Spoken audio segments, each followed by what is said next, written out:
Hi, this is Jeff Altman, the Big Game Hunter, and this is well, it should be no BS coaching advice, but it lists as no BS job search advice. So if you watch this on YouTube, it will be corrected.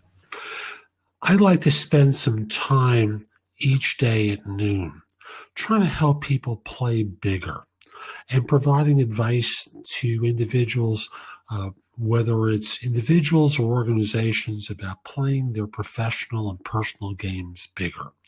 Because folks need coaching.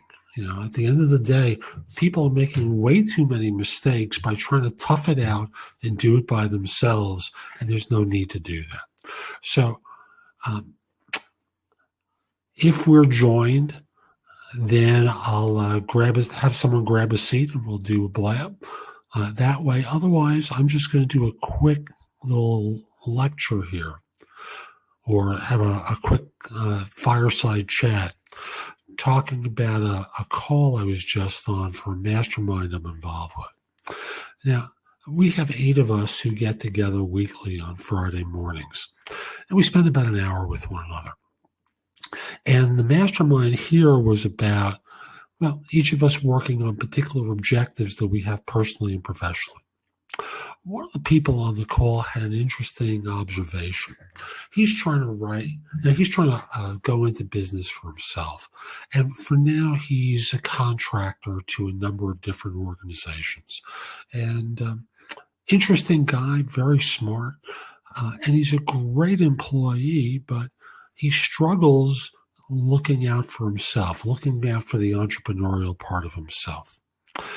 And as he was talking, he had a goal in mind for the week where he was supposed to do some work on an ebook he's involved with, put in a certain amount of time, and came up short. And part of the reason I think he came up short is he'd had a conversation with his largest particular client, and they basically said they kind of viewed him as an outsider. And as a result, hadn't given him the raise that he expected to receive that many other people got. Now, where am I leading with this? Real simple. In his case, he started to realize that his perfectionist qualities keep getting in the way of him looking out for himself. That each assignment that he gets from a client of his, he tries to do to 190% of his ability. He is really well prepared, well organized. He does homework before each workshop. And as he was talking, he said something I thought was wonderful. I think he gave credit to me. I think it may have been someone else there who may have said it to him. I'll take his word for it. I said this little pearl. And he said, you keep trying to shoot for an A, and a lot of classes are pass-fail. There's a lot of things that we do where good enough work is good enough. And we don't have to shoot for the moon all the time. We can shoot for getting a passing grade, and it's going to be perfectly fine. Now, I know this runs contrary to what a lot of solopreneurs are taught. As a solopreneur, you're taught, you have to give exquisite effort. So you're under promise and over deliver all the time. That's the goal as a solopreneur. Make them fall in love. You say you're going to do one thing and you do 200% of it. How's that working? For a lot of folks, they're getting business from it, but is it worth the additional effort that you're putting in for the results that you're getting? Well, I'm putting seeds in the ground. At the end of the day, they'll bear fruit. And that's certainly possible. But you don't necessarily have to do 200%. You can do 125.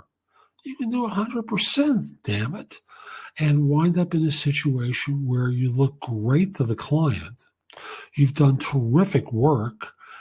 They're happy, and you haven't killed yourself, and you still got stuff left over in your gas tank to work on for your own stuff. So I want to encourage you folks, if there's an opportunity to, I don't want to say play smaller, but to do great work, but not super spectacular, unbelievable work. Do great work. It's going to be terrific. The client is going to appreciate it. You'll love it.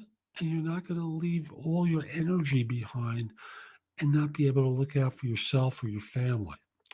At the end of the day, all of us are self-employed. I don't care if you're an employee of a company, a large firm is writing a check to you every week for your work.